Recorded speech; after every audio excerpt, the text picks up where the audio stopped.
Assalamualaikum warahmatullahi wabarakatuh. Apa kabar para rebahaners pecinta stories dimanapun Anda berada? Welcome back to Topan Asfi Channel. Channel yang selalu menghibur dan dapat menambah wawasan antum sekalian seputar sejarah, kisah nyata, dan legenda. Guys, pada kesempatan kali ini kita akan membahas sebuah peristiwa yang pasti akan terjadi di kemudian hari kelak. Hari di mana berakhirnya kehidupan makhluk di dunia. Ya, itu adalah hari kiamat. Aduh, sangat beresiko ya guys konten kita kali ini. Tapi walau bagaimanapun kita sebagai umat beragama patut meyakini akan tibanya hari kiamat atau yang disebut hari akhir, yang mana akan terjadi kehancuran menyeluruh pada bumi dan alam semesta serta semua isinya. Pada hari itu tidak ada satupun planet yang tersisa. Semua hancur termasuk bumi yang kita tempati. Entah kapan terjadinya, bisa 1 juta tahun lagi, bisa 1000 tahun lagi, atau 1 bulan lagi. Wallahu alam. Oke lah, jangan berlama-lama. Langsung aja kencengin volume, siapin ipok hitam, kunci pintu dan jendela, and stay here. This is Topan Asfi Story.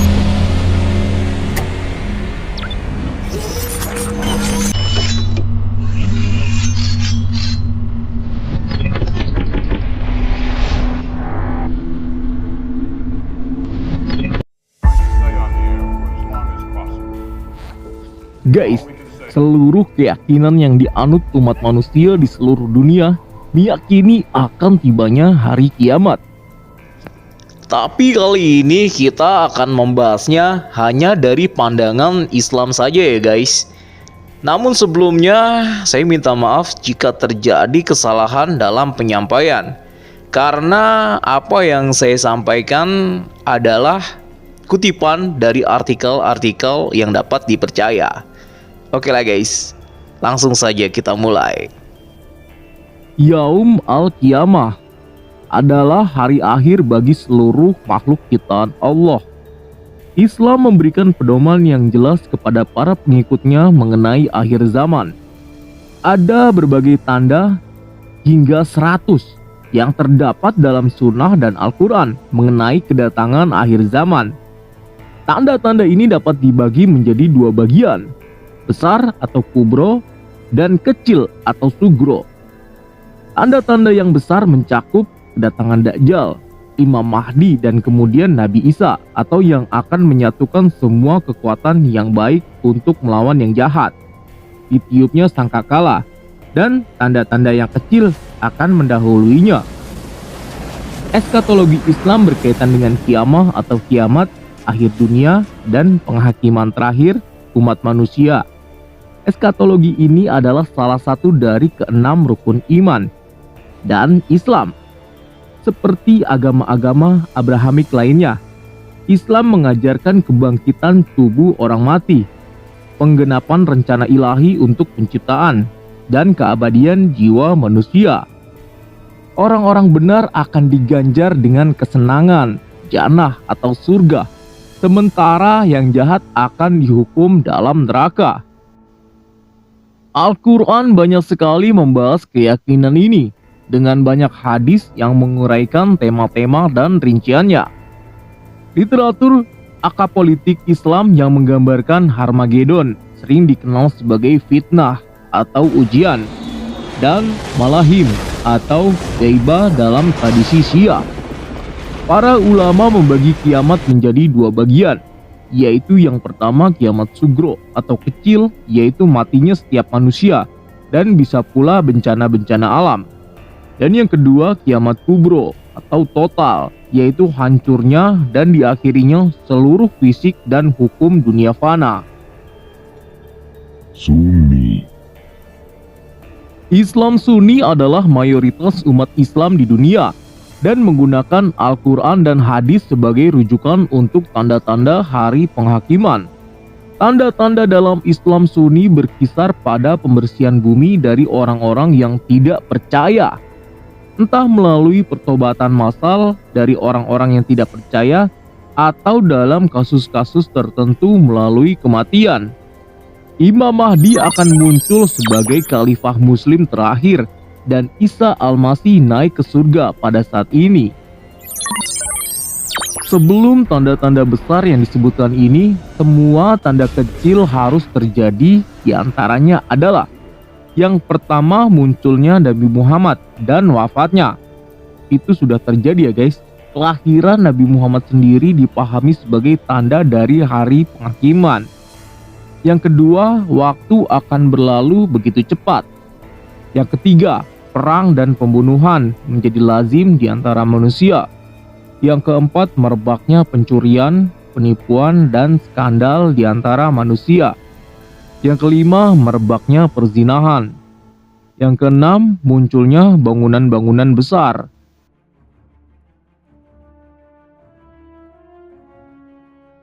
Yang ketujuh, popularitas minuman-minuman beralkohol di antara manusia, hingga namanya diubah.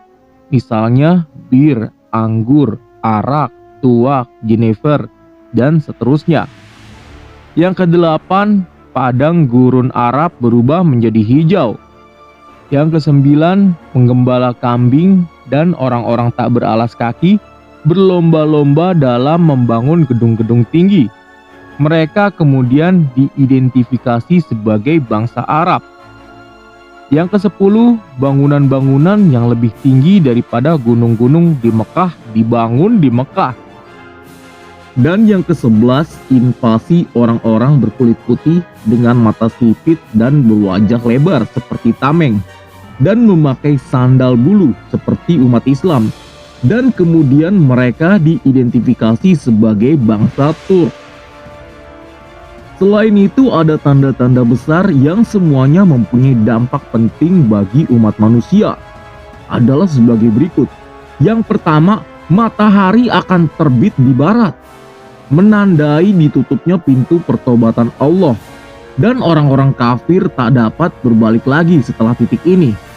Dikatakan bahwa matahari akan terbenam dan tidak terbit selama 3 hari, hingga terbitnya di sebelah barat. Yang kedua, munculnya sang Dajjal. Dajjal sudah pernah kita bahas ya guys di video ini. Menipu mayoritas umat manusia untuk mengikut dan menyembah dia. Kelak dia akan dibunuh oleh Isa Al-Masih di gerbang Lot, Palestina. Yang ketiga, turunnya Nabi Isa di Menara Putih di kota Damsyik dan berdoa di belakang Imam Mahdi. Pada waktunya ia akan membunuh babi, mematahkan salib, dan membunuh orang-orang kafir. Yang keempat, dilepaskannya Ya'juj dan Ma'juj, menyebabkan bala, kelaparan, dan bencana di dunia, dan akhirnya menembakkan sebuah anak panah di langit untuk memperlihatkan bangsa-bangsa bahwa Allah dapat dibunuh. Anak panah ini kemudian jatuh dengan ujung yang berlumur darah, sehingga menyebabkan orang-orang mukmin yang lemah percaya akan hal itu dan takluk kepada Ya'juj dan Ma'juj. Wah, parah nih fitnahnya Ya'juj dan Ma'juj. Allah bisa dipanah guys. Mereka belakangan dibunuh oleh ulat yang muncul dari lubang hidung unta, dan mayat-mayat mereka akan bertebaran di bumi. Nah ini ya guys, gue juga pernah denger nih kisahnya nih guys.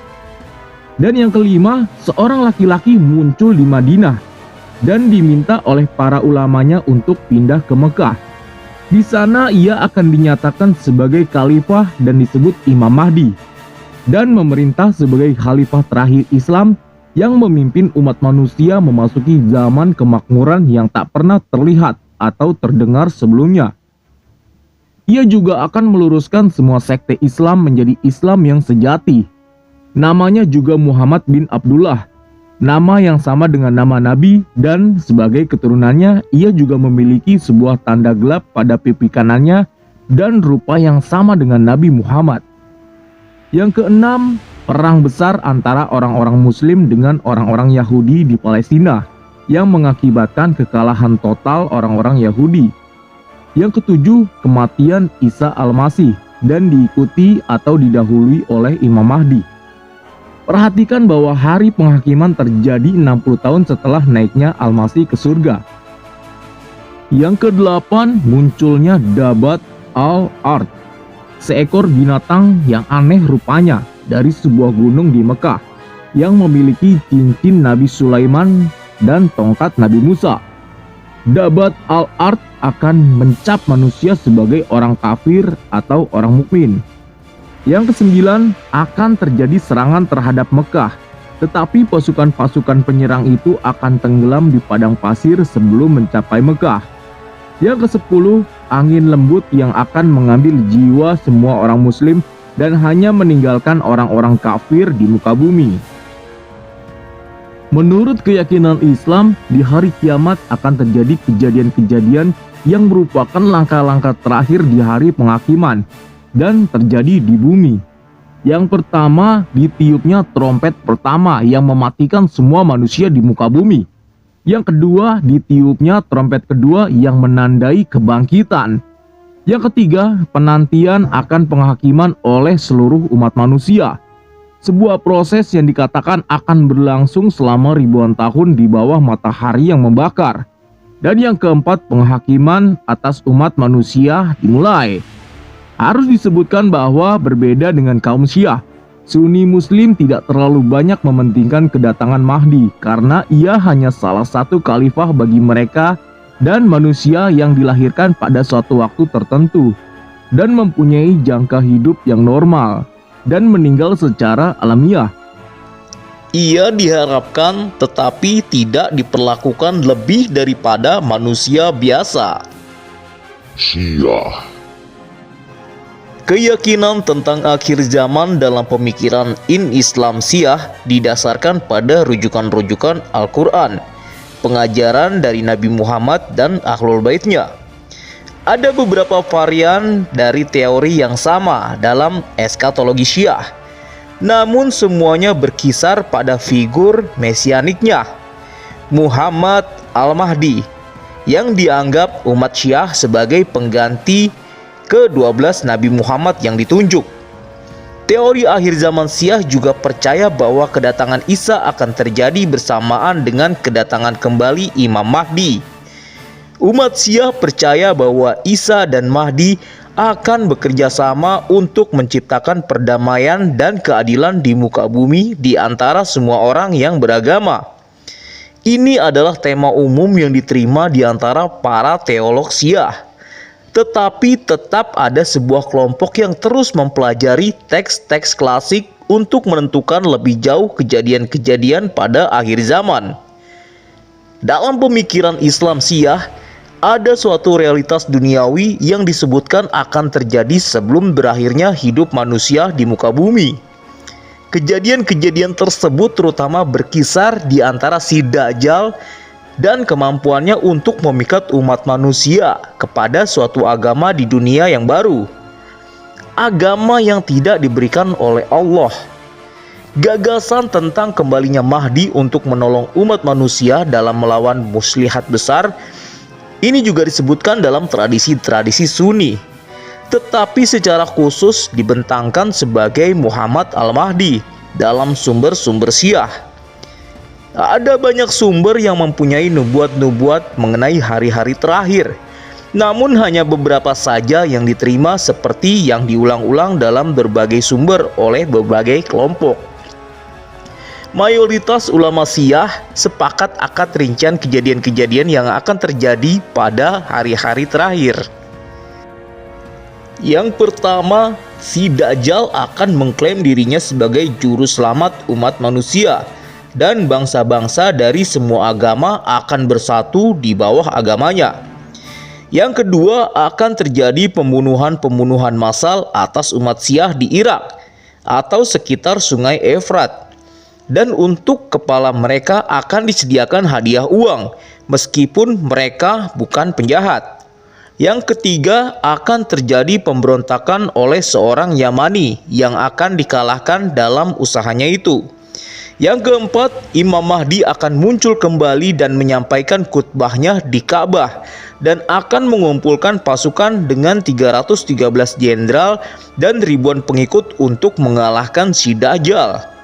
Yang kelima, seseorang yang bernama Syufyani atau agamanya tidak disebutkan meskipun ia adalah keturunan dari dinasti Umayyah yang telah berantakan, yang keturunannya menyebar kemungkinan di Levant dan Spanyol atau Maroko selama 12 abad terakhir, akan memimpin pasukan-pasukan dari Suriah melintasi Irak ke Arabia untuk mengalahkan pasukan-pasukan Mahdi bersama-sama dengan sekutu-sekutunya. Yang keenam, Imam Mahdi akan mendirikan kembali Islam yang sejati dan dunia akan menemukan perdamaian dan ketenangan. Yang ketujuh, Imam Mahdi akan berkuasa untuk suatu masa. Dan yang kedelapan, kebangkitan manusia akan dimulai sementara hari penghakiman akan dimulai. Guys, demikianlah penjelasan dan gambaran tentang hari kiamat menurut ajaran agama Islam. Semoga kita dapat mempertebal iman kita masing-masing agar kita memperoleh kebahagiaan sampai hari akhir. Cukup sekian konten kali ini. Mohon maaf atas segala kesalahan baik yang disengaja maupun yang tidak disengaja. Akhirul kalam, wassalamualaikum warahmatullahi wabarakatuh.